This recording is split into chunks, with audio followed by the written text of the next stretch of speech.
Welcome, welcome to Thoughts Roundup. How nice it is to be with you today. I have been thinking, we have a lot of, the music leader at church, the choir director, the pastor, there's several people at church that kind of stand out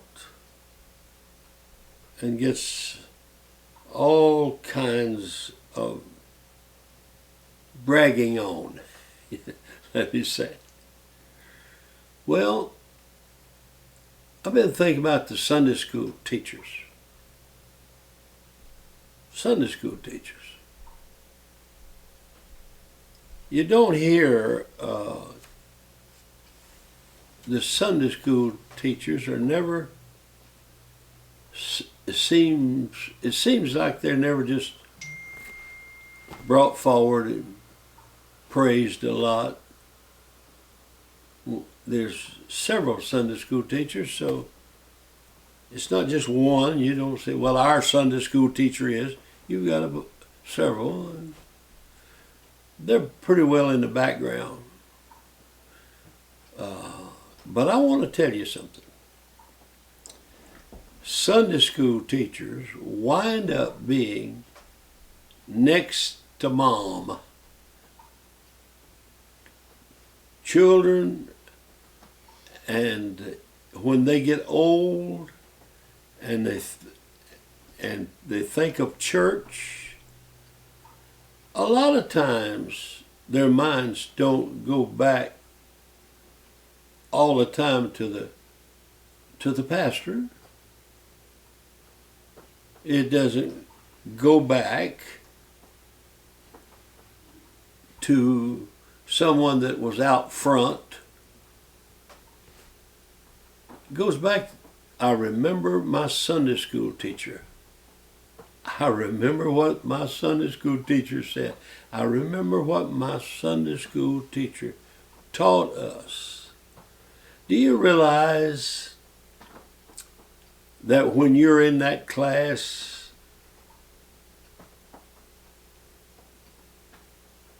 and you are teaching those children, you're telling them for the first time about David and the giant.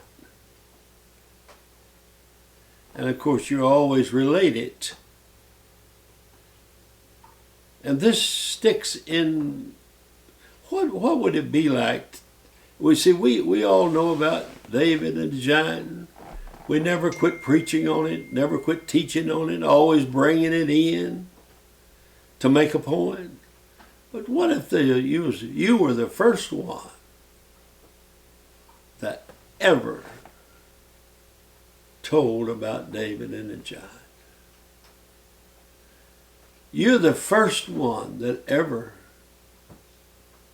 the first time that someone has ever heard of Daniel in the lion's den.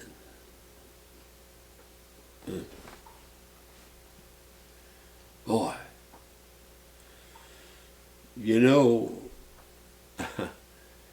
a little boy came home and Mama said, what did you learn in Sunday school today? Oh, he said, I learned about when Moses got to the Red Sea and when all the men cut timber and built a pontoon bridge and stretched cable across, and they got all the children of Israel across.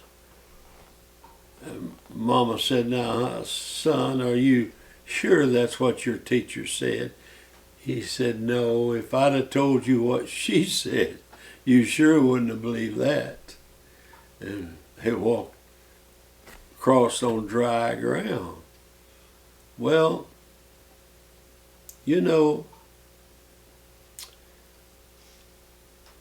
on the battlefields, How many times have people said when they were shot down and they were fighting for their lives that they thought of their Sunday school teacher? They thought of their teacher. I'm sure they thought of their mother first and their Sunday school teacher second in a lot of instances. Well, why don't we, while we're talking about Sunday school teachers, why don't we just throw in bus captains? Man, Dave Burke in Dallas was one of our great bus captains. He gave an awful lot of time and everything to bring a busload of kids that some of them were hungry. Russell Hathcock, Russell that became a preacher, he's still a preacher. And he's built a wonderful church in Terrell, Texas. Russell, I was told that 40 years, 35 and 40 years after we were all gone, people come up to the church that we established and said, they hear these grown men said, could I speak to Brother Marler? Brother Marler's not here any longer. Well, could I speak to Dave Burke? Could I speak to Brother Dave? Brother Dave is not here any longer. Well, is Brother Russell around? Could I speak to Brother Russell Hathcock? You see, it's not people always that are in the limelight. We have to have the limelight in people. We have to. That's what makes these others exist. But I want to tell you, people that don't get a lot of credit deserve a lot of credit for the results that it's had. God bless you.